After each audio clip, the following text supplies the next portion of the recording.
1. You'll hear a man calling a catering company. First, you have some time to look at questions 1 to 5.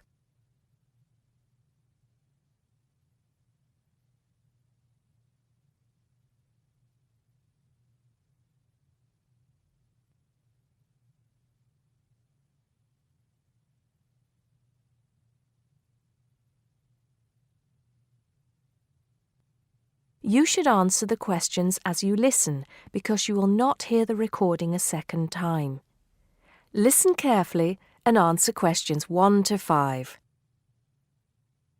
Hello, 5-star caterers. Can I help you? Oh, yes.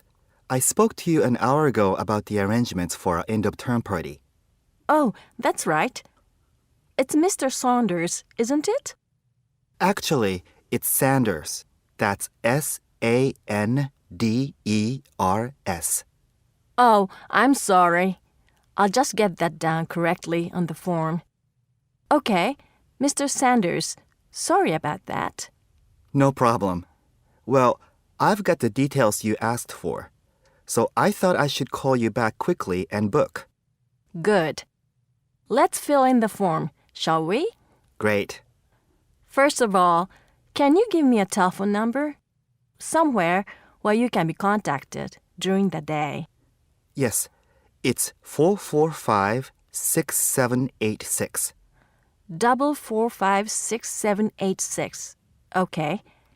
And do you have a number where you can be contacted outside of office hours?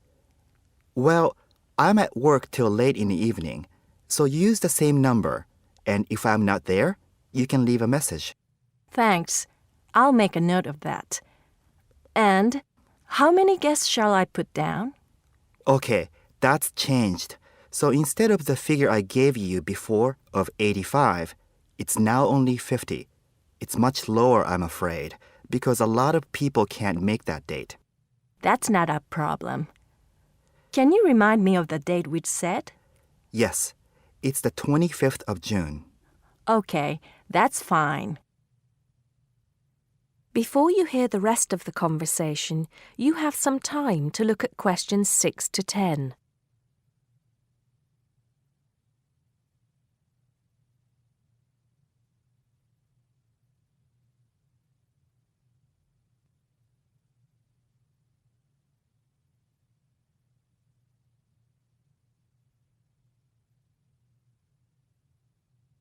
Now listen and answer questions 6 to 10.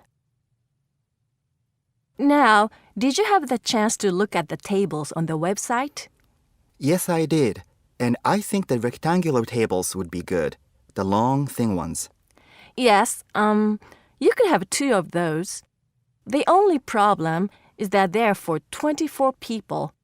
So you'd only seat 48 people that way. And if you have 50 guests... Oh, I see what you mean. 2 people would have nowhere to sit. What about the square ones? You'd have the same problem with numbers. Usually, for 50 people, we find the round tables work well. Not the smaller ones. They only seat 6 people. The ones that seat 10, the large ones. So do you think we should have 5 of those? I think that would work well. Okay, that's what we'll do then. Fine. And have you decided on the menu you would like? Yes, I think so. But I wanted to ask you, we talked about having the 3-course meal with waiter service, but in the end, we thought it would be a bit too formal. So that leaves the buffet or the 7-course banquet. How much is a banquet again? £100 a head. That's too much and too formal. The buffet is fine. Okay, so I think I've got everything. We'd need a deposit of 50% of the total. Right. What's the total? Just a minute. Yes, it's £30 a head times 50, so that's £1,500. 50% of that would be $750 now, with the balance due another $750 on the day. Great. I'll call in tomorrow if that's okay. I can pay you the deposit then. We'll look forward to seeing you tomorrow then. Okay. Thanks a lot. Goodbye. Goodbye. That is the end of part 1. You now have half a minute to check your answers.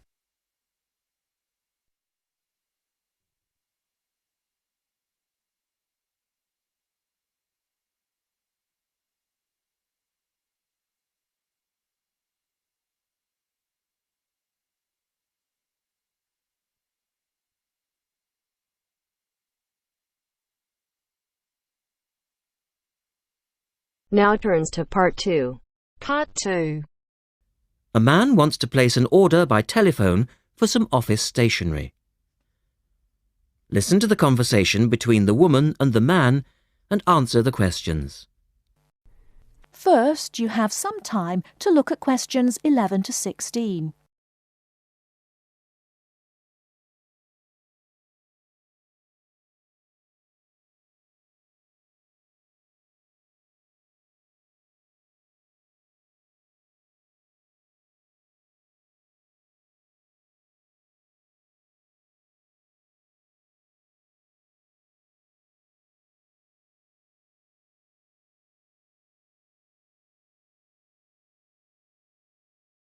Now, listen carefully and answer questions 11 to 16.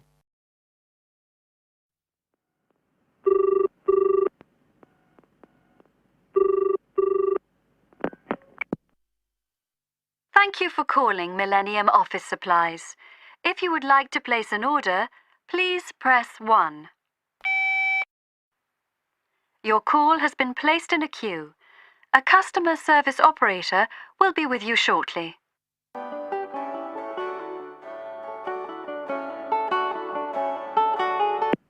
Gina speaking. How can I help you? Oh, hello. I'd like to order some stationery, please. And who am I speaking to? John Carter. Right. Can I just confirm your account number and the name of your company, John? Sure. The account number is 692411. 692411. Right. And you're from Rainbow Computers? No, the company is Rainbow Communications. Oh, OK. I'll just fix that on the system. Communications. And what would you like to order, John? Envelopes. We need a box of A4, that is, normal size envelopes. White, yellow or manila? We'll have the plain white, please.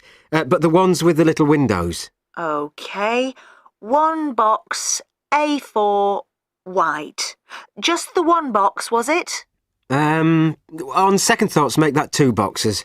We go through heaps of envelopes. As a matter of interest, are they made from recycled paper? No, you can't get white recycled paper. The recycled ones are grey, and they're more expensive, actually. Right, we'll stick to white then. Something else, John? Yes, we need some coloured photocopy paper. What colours do you have? We've got purple, light blue, blue, light green, whatever you want, pretty much. There are 500 sheets to the pack. Right, let's see. We're going to need a lot of blue paper for our new price lists. So can you give us 10 packs, please? Make sure it's the light blue, though. 10 packs of the light blue. The woman asks the man if he needs anything else. Before you hear the rest of the talk, you have some time to look at questions 17 to 20.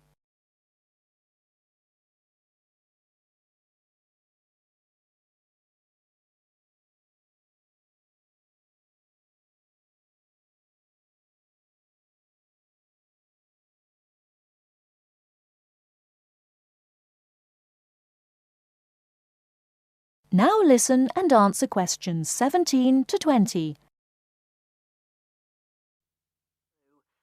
Anything else that we can help you with? Let me think. What else do we need? I'm sure there was something else. Pens, paper clips, fax paper, computer supplies, office furniture?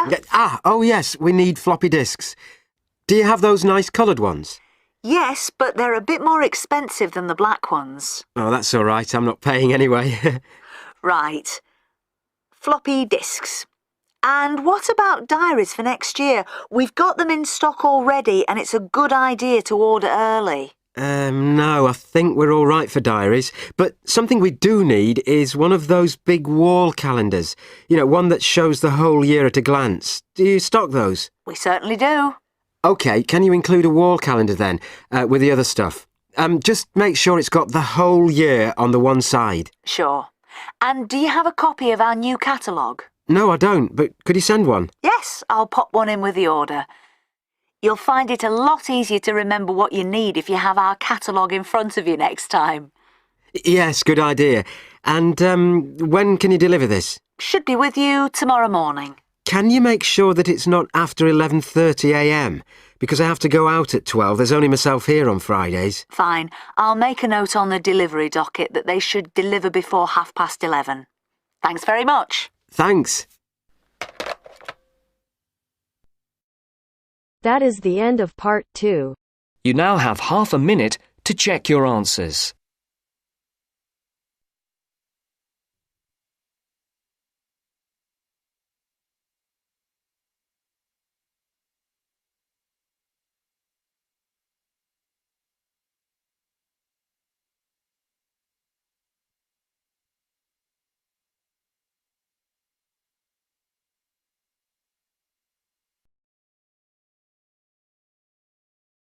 Now turns to part 3. Part 3. You will hear a student, Penny, talking to two friends, Ray and Louise, about a television competition Ray has entered called Travel Documentary. Before you hear the conversation, you have some time to look at questions 21 to 26.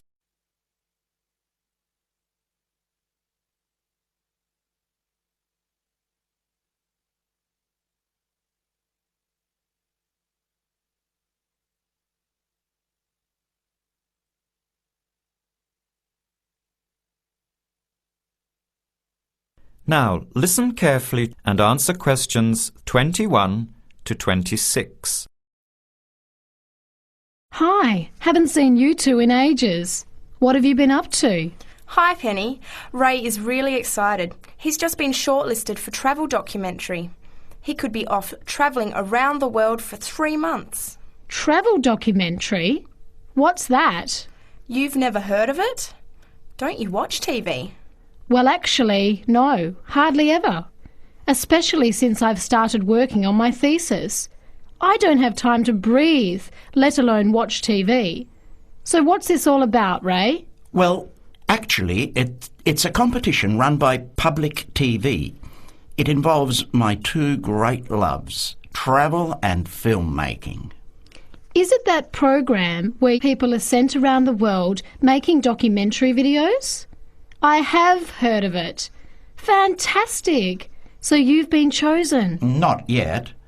I'm one of 34 selected for an interview next week, so I've made it through the first cut. Yeah, there were over 200 applicants from around the country. Pretty amazing, hey? Well, I've been lucky so far. What's the next stage? 13 are chosen from the interview to do a 4-week training course in documentary filmmaking. Then, the 8 finalists get sent off with a video camera to travel around the world. Sounds incredible. What's the catch? The catch is that every 2 weeks you have to send in a 10-minute video from a different part of the world. It's broadcast on TV along with the work of 3 of the other competitors and judged by a panel of experts and the TV audience. So you're under a lot of pressure. Wow, I guess so. You mean you're on television every 2 weeks? Yep, that's right. But first I have to be selected. Do you have to have any filmmaking experience to apply? Some background in photography or video making helps, but you're not supposed to be an expert. In fact, you can't apply if you've already worked in filmmaking. We all get the same 4-week course, so we start with the same skills. Can you go anywhere in the world you want? Each competitor makes up his or her own travel plans and has to get them approved. Before the conversation continues, you have some time to look at questions 27 to 30.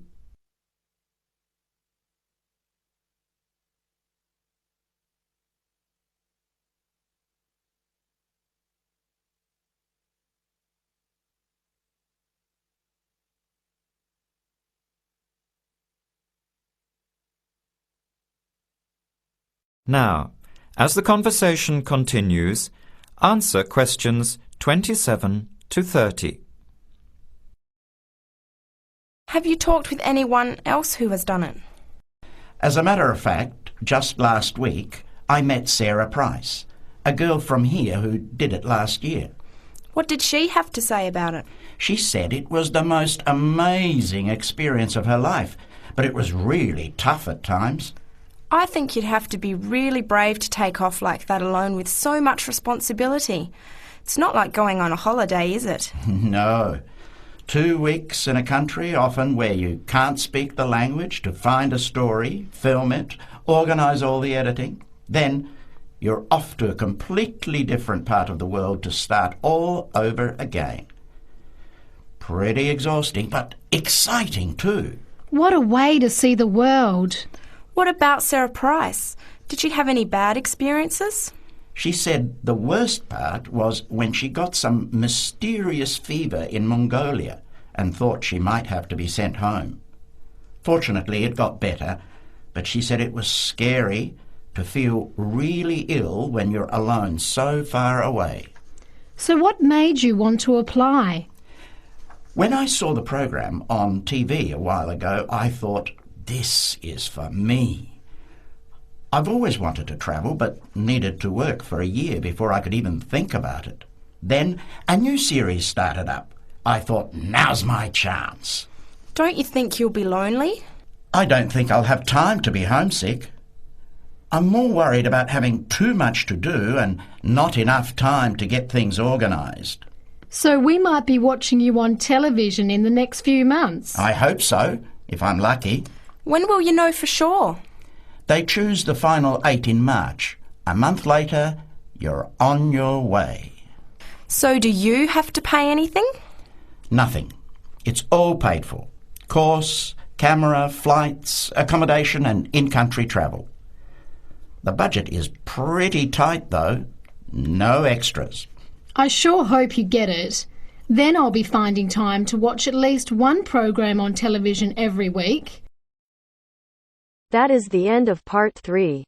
You now have half a minute to check your answers.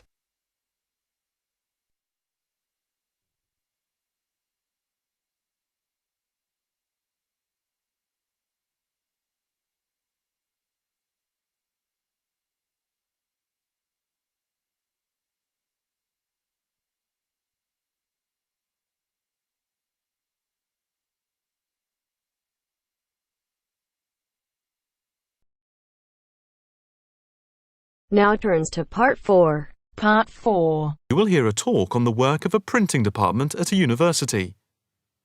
First, you have some time to look at questions 31 to 40.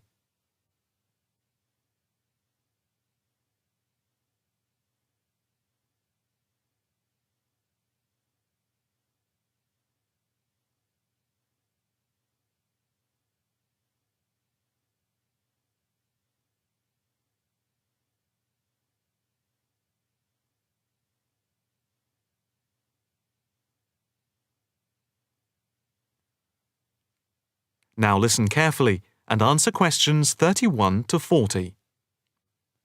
I am here to give you a brief outline of the work of this new department. The Department of the Printed Word has a very short history, having been created just 10 years ago. Some statistics to start with. The first intake of undergraduate students consisted of 20 students, which rose to 37 in the second year. And we now have about 50 in the first year, doing a wide range of courses, full and part-time. We have a thriving research department, with 17 students on the taught MA course and 7 students doing research full-time. In all, we have 9 full-time lecturers and 16 part-time lecturers who work mainly but not exclusively in our evening department. Of the total student body, approximately 21% are from outside the country, a number which has been increasing steadily over recent years. Although students from overseas have to reach a minimum level of competence in English before they follow a course at the university, some may require remedial help with their English. And we can offer help through the Student Support Services as part of the general assistance given to all students. For home students, both graduate and undergraduate, there are bursaries to help with travel and accommodation, for which I would advise you to contact Mrs. Riley at the end of this session. Increasingly, we are forging external links with organisations in the publishing world, and we have been very fortunate in that we have received money to sponsor not just various students within the department, but also technicians and lecturers. Each year we hold a series of lectures which are given by external speakers in the world of printing and the media. The series of workshops that you see around you have been built thanks to a very generous donation which has allowed us to develop our facilities for bookbinding and restoration. Now, the main work of the department relates to teaching the mechanism of printing. And as most printing is now so highly technological, all our students have to be computer literate. For those of you who are interested in taking a module in this department from another department, and who feel that you may not have the necessary computer skills, don't let the technology put you off. We have a number of specialist technicians who can support and deliver crash programs in the computing technology required. As long as you can switch on the computer, you are halfway there. We have what can only be called state-of-the-art facilities, especially for those wishing to move into the publishing world, working not just as printers, but also in editing, page design, layout, and bookbinding. With the extensive facilities we have for book restoration, some of our former students are now employed as expert book restorers and conservationists, skills which were once almost dying out. In the display, you will notice samples of work on book cover design, and as well as having all the necessary computer programs for dealing with printing, we have some old printing presses. Despite being largely a modern department, we do have an increasing interest in research into the history of the printed word, ranging from early European to Chinese and Japanese printing techniques. We have in fact some very well-known experts on early printing in Europe in the 15th and 16th centuries. If this area appeals to you, you can talk to Dr. Fred Clare afterwards. From China, we're lucky to have as a visiting lecturer Dr. Yu, who is an authority on early Chinese manuscripts and printing machines. If you are thinking about doing a module with us, or you are interested in doing research after you have finished your first degree, the person to talk to is Professor Clarkson, who will be able to give you all the details.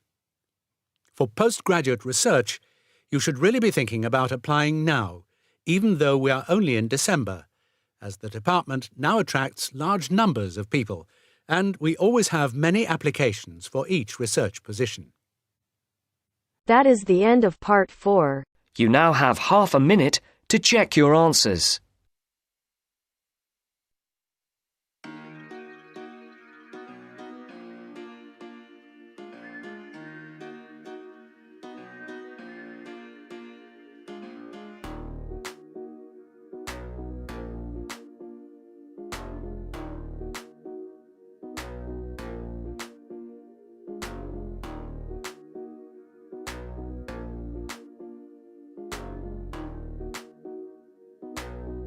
That is the end of the test.